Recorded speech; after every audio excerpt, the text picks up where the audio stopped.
What's up, everybody? My name is Mervel. Welcome to my YouTube channel. I am very excited to bring you this video.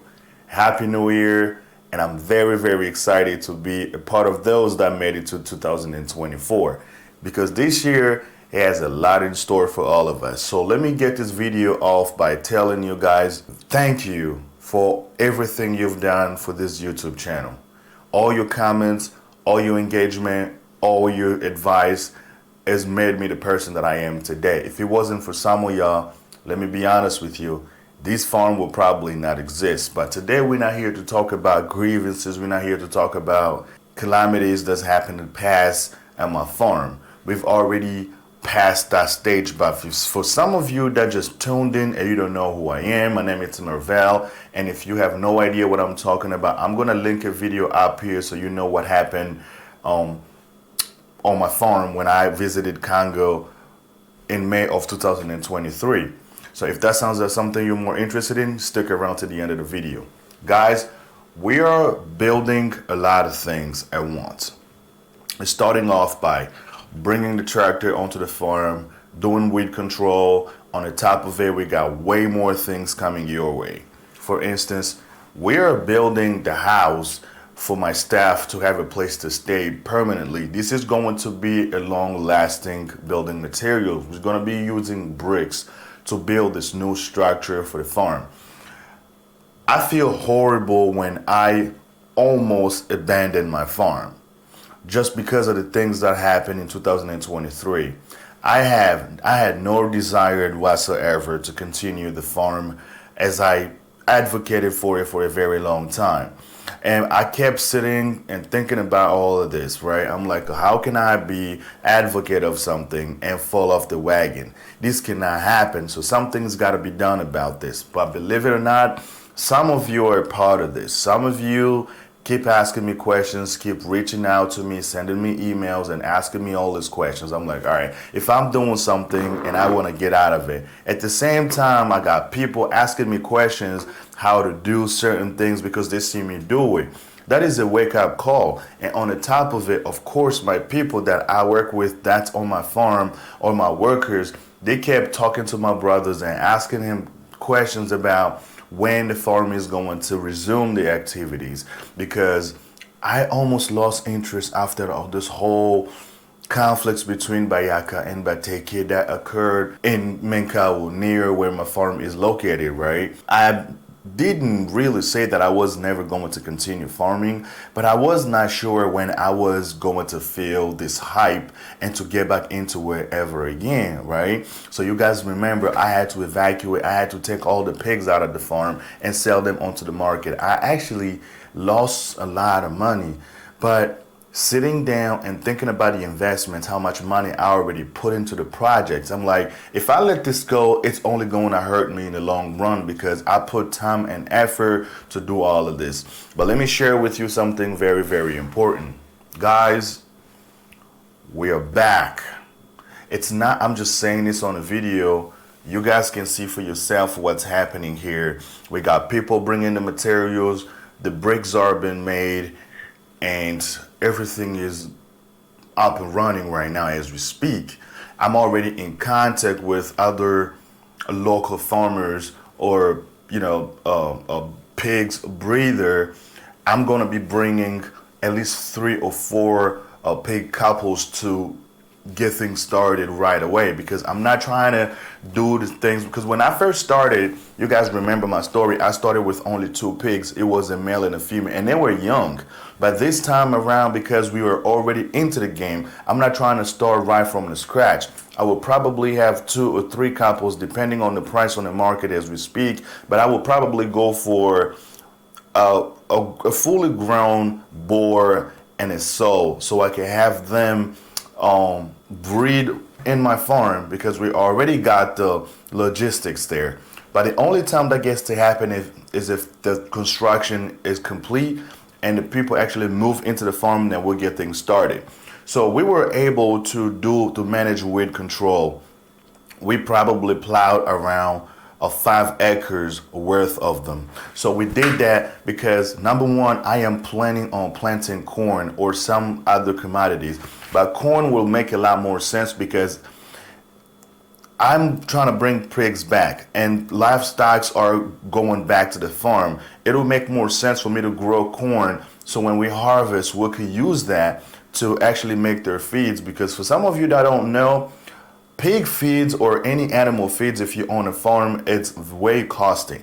You know what I mean? Not too costly, but it will still cost you money. But I would probably say one of the most expenses you will ever have to deal with if you're running a farm is going to be animal feeds. So when you grow corn, right, and you harvest them, you use corn and other components that is used to mix it up for to come to turn into the final products for the animal to have something to eat. Trust me, it's going to last you a couple of months. And if I have to do that to save money, so be it. So I'm already thinking about either growing corn or I have other options too. But again, I'm standing by growing corn more than anything else. But we'll see what the future has to offer. But at the same time, these construction will probably take anywhere between 2 weeks to, I'd say, 4 weeks max, according to the builder. And by the way, I'm using the same guy that I've worked with who has built my farm, my pig barn. This guy, it builds poultry farm. It builds like chicken coops. If you want to start a poultry farming, depending on the capacity that you are trying to build. And that's actually our next move, because after he's built the house, we're going to move directly forward with building the chicken coop so we can start the poultry farming. If you guys remember, when I visited Congo in 2023, that was on my mind as well. So one of the original plans, actually also the reasons that I went to Congo in 2023 back in May, it was to start a poultry farming. I had already gotten in contact with a couple of people in town and people that know how to build, chicken coops and stuff like that. And I actually, connected with a guy who this guy has a traditional way to build, a place where chicken hatch their eggs. The term is slipping through my mind is right there, but I can think of the term. So because of the electricity issues that we have in that area, this guy has come up with a way to build that machine, and it runs on petrol, pretty much. So it was beyond my mind. When they told me about that, I almost didn't believe them, but believe it or not, this guy managed to pull it off, and it works just fine. It built a lot of those throughout the city to local farmers and things like that. And I'm like, you know what? If people are doing it and it's very successful, why can't I give it a shot? So I had made a decision that I am also going to be following exactly what he's doing and see what the results will be, because it won't hurt to try something new if you don't really have anything, like that whatsoever, right? So I found interest in that, and that's exactly what I'm going to do. And guys, keep in mind, doing all of this stuff, it really takes time and effort. Of course, you have to dedicate your time to do all of this. We're all talking about how we are planning on moving back to Africa to do business and maybe stay there permanently, right? We all know the reality of staying here in the West. Some of us have jobs, may work 9-to-5 jobs, depending on what you do for a living. It doesn't matter. As long as somebody signs a paycheck, man, you will never be financially independent. That's why I took the path of farming in Congo. Speaking of which, right, think about how much time you have to spend working overtime and trying to come up with money. But then when the money hits your bank account, it goes right back out because you got bills to pay and things like that. But some of the bills that we pay here, we stress over here in America, you don't even have to worry about it when you are doing business in Africa or in Kinshasa more specifically, because that's where I'm from, that's where I'm doing my things over there, right? So I would rather be there making less, but I know it's still going to benefit me there, trying to compare to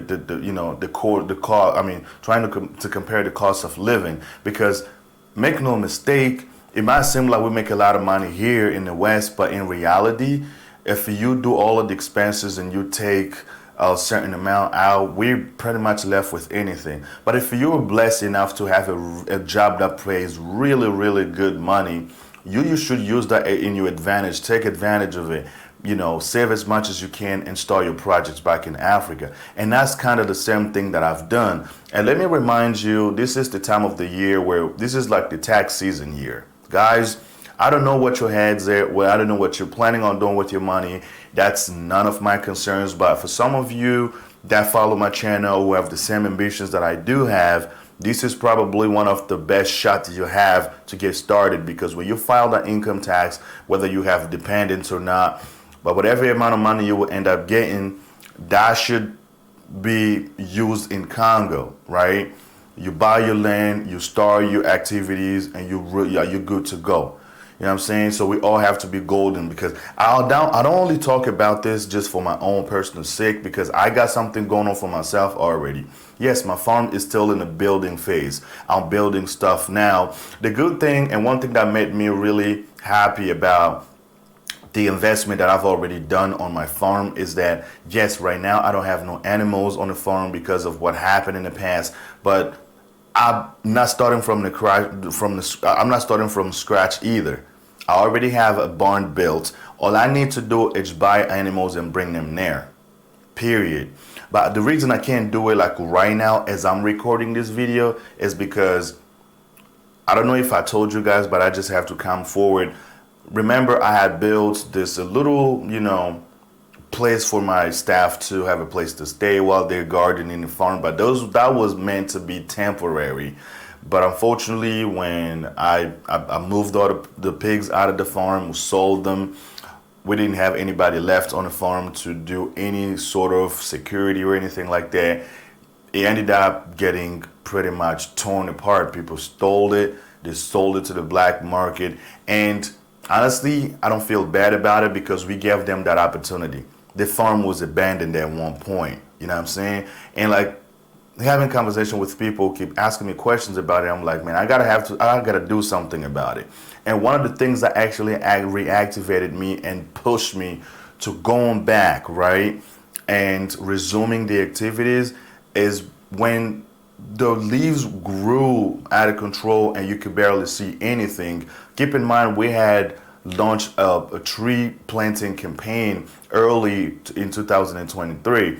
And a lot of them are growing. We're talking about avocado trees. We're talking about plantain trees. We're talking about acacia trees. We had planted multiple things on the farm. That's a great investment too, because the ambition is that they grow bigger, and we will use that in the long run, right?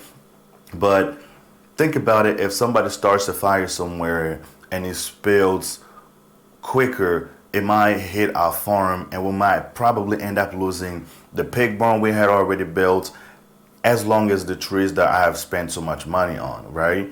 I'm like, now I cannot afford to lose this investment just because I'm just being sluggish. You know what I mean? This is a time for me to get back there and start pouring more money into it. What do we do first? We got a tractor in there, they plow the lanes. Now we got guys working on, making sure to clear the path so we can see all the trees that we've already planted.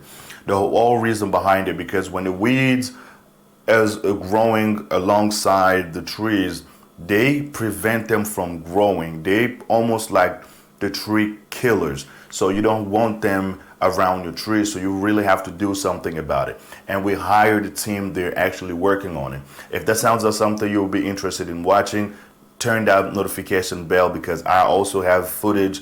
I'm working on it, and it will be published really, really soon. All right, guys. So listen, Happy New Year. Continue to watch my videos, and please stay tuned, because I got things happening at once. And when I'm ready to publish them, you will be notified and watch those videos. We'll all have to do something. This is the beginning of 2024. I am going to continue to share my experience with you guys, and so you can see what's happening. So let me tell you, in a span of probably 2 months, we should already have animals back on a farm.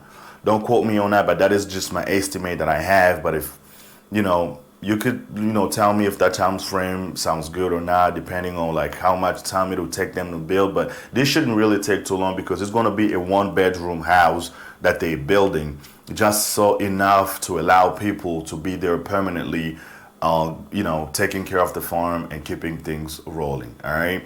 So thank you guys so much for hanging out with me. Happy Sunday, and I hope you have a fantastic day and enjoy the rest of your week. Enjoy the start of your week. And yeah, let's go back and invest in Congo. Until the next video, I'll see you guys soon. Peace out. Have a wonderful evening.